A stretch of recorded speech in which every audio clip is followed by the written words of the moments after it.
Hey folks, it's Ardwulf. Welcome. Today we're going to have a look at a pretty recent release from designer Herman Lettman and Blue Panther, and I would like to, of course, shout out to both Herman and Blue Panther for sending me this copy of Into the Whirlpool. This is the first in a proposed series called Tattered Flags about the American Civil War, and in this case, this depicts the Battle of the Wheat Field in the Battle of Gettysburg on July 2nd, 1863. So they had a demo version of this available last year at Buckeye Game Fest, and I was like, ooh, let's take a look at this. And I didn't get a chance to play it at the time, but now that it is in our greasy little fingers, we will have a chance to put it to a table. So let's open her up and take a look. Now this is a print-on-demand product, like most or all of Blue Panther's output. This is published directly through Blue Panther and not through White Dog or any of the other folks that Blue Panther works through. And it is the double-sized Blue Panther box as well. Designed by Herman Lettman, Ryan Howman did development and graphics, Fred Manzo did development, and Alex Zatarian did artwork and graphics. So let's open her up and take a look at what we have. Now, I think we have, first of all, I guess we have 4 10-sided dice. We have a pack of cards, which looks like roughly 30 cards. And I guess standard in this thing, we got more cards, first of all. Standard in this thing now is a cloth map. So let's have a look at that. Now, this is kind of an intriguing looking movement system that reminds me, on the one hand, of point-to-point maps, and on the other hand, the Rachel Simmons games like Guns of Gettysburg. All right, so here we can see we've got Stony Hill here, and we've got Rose's Wheatfield here, and there are a series of points on the map. So if this works the way I kind of think it does, then this is going to kind of function like a square grid of points. And then we've got 2 separate decks of cards, which could be the same. I don't know. We'll find out. So we also have a separate game turn track and terrain chart, which is cool. That's kind of its own thing. We have a rule. Oh, there's a lot of stuff in here. A rule book, a scenario book, some player aids. So the rule book, 36 pages, which is big for Blue Panther. 2 books is big for Blue Panther too, frankly. So full color. Staple bound, which I think is fine. They tend to lay flatter than perfect bound books anyway. So it looks like it's somewhat detailed. From what I can see, my initial guess as to where this would fall on the 1 to 9 GMT complexity scale is like a 5, maybe a 6. That's kind of what I'd be guessing. There is also a scenario book with 6 different Wheatfield scenarios, which is cool. It's always good to have the scenario selection. So here's scenario 1, First Contact. Scenario 2, the Downeaster's Wall. Scenario 3, Wheat and Stone. So it says this is small, this is medium, but even a large scenario of this is not going to be that. This shouldn't take that long to play, right? Scenario 4, the Whirlpool of Death. This is a 2-hour scenario. The turns, by the way, are 15-minute turns. Scenario 5, the Grand Battle. Those are the cards falling on the floor. So this is 16 turns for this particular game. And this is kind of the big show. This is I can't really say the entire battle because it's just a part of Gettysburg, but it's the entire Wheatfield situation. And then scenario 6, Reaping the Wheat, which basically is the previous one, but it functions more like a meeting engagement. That's interesting. I like having that kind of option. So we also have a bunch of player aids. We've got 2 of these. These are identical. On the inside, and they're 11 by 17, and they're on a kind of medium weight, somewhat glossy stock. We've got some basic player aid card type stuff here, like a sequence of play and initiative results, and the dice roll to change orders, formation morale test tables. This will remind folks, I think, of the Blind Swords morale test table, although it looks much more compressed than that. On the back of that, we've got fire combat, Some more stuff on fire combat, bayonet combat, and unit morale test tables.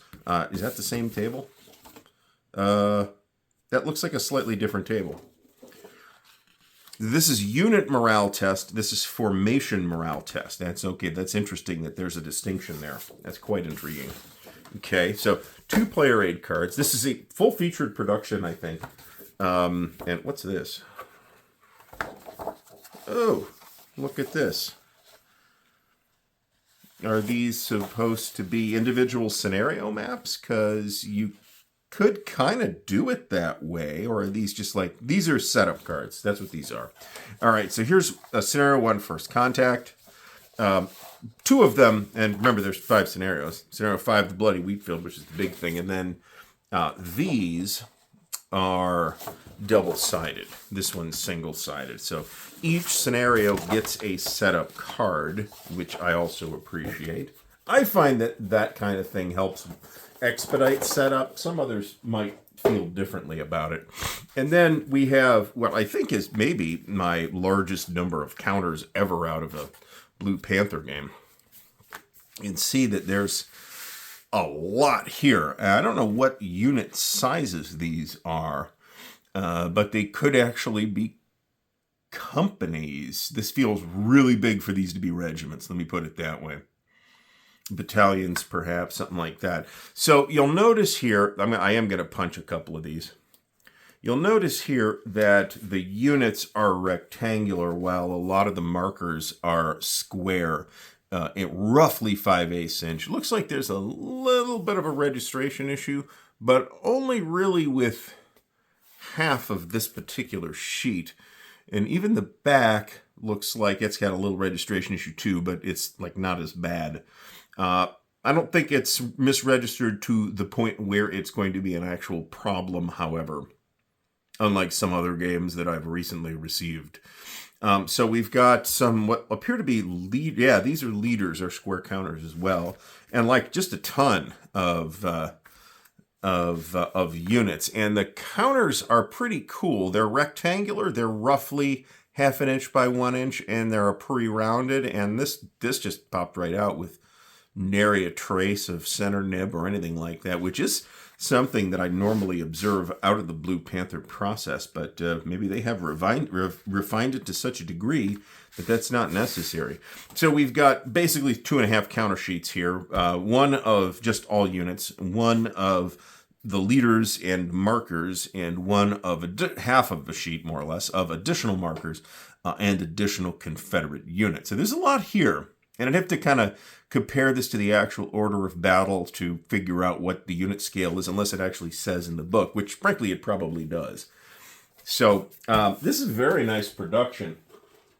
And for those who like the kind of general look and feel of the Blue Panther stuff on the table, I think this looks really nice. This feels really good too. It's on a heavy cloth.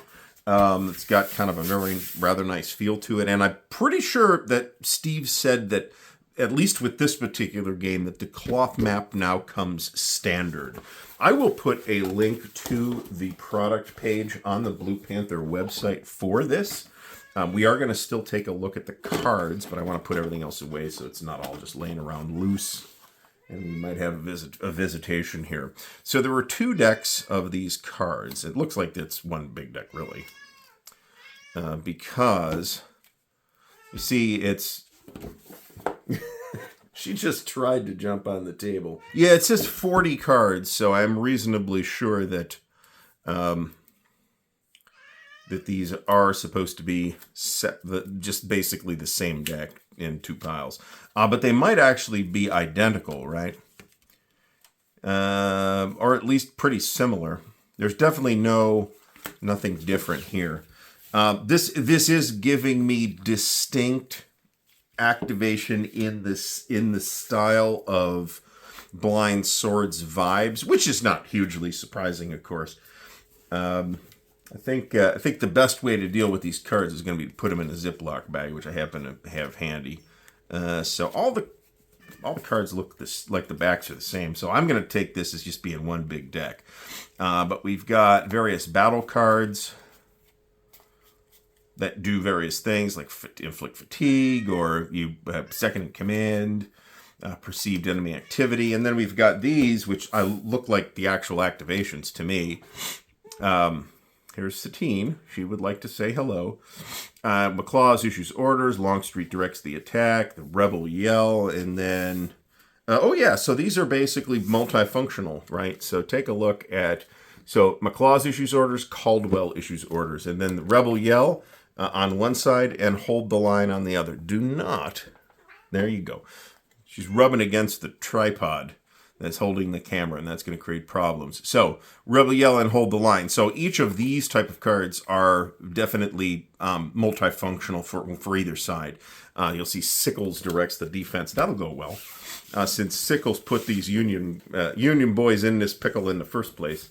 On the other hand, I am as I have said a couple of times in the past, I think there's something to Sickles' claims that doing that asinine maneuver that enraged General Meade was one of the things that ended up leading to the Union victory at Gettysburg. I'm not saying I am convinced by such arguments. I'm saying that I think one could have such conversations.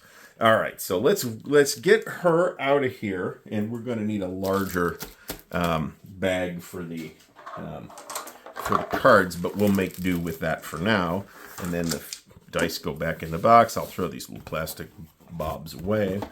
And this has been our look at Into the Whirlpool from Blue Panther and superstar designer Herman Luttman. So again, thanks Herm and thanks Steve from Blue Panther for sending this my way. And I will put a link to the game if you want to take a look at it. Very interesting looking new system from Herman. I think he is definitely a designer to keep an eye on in general, but also specifically for Civil War stuff, because he's doing a lot of interesting work in this space.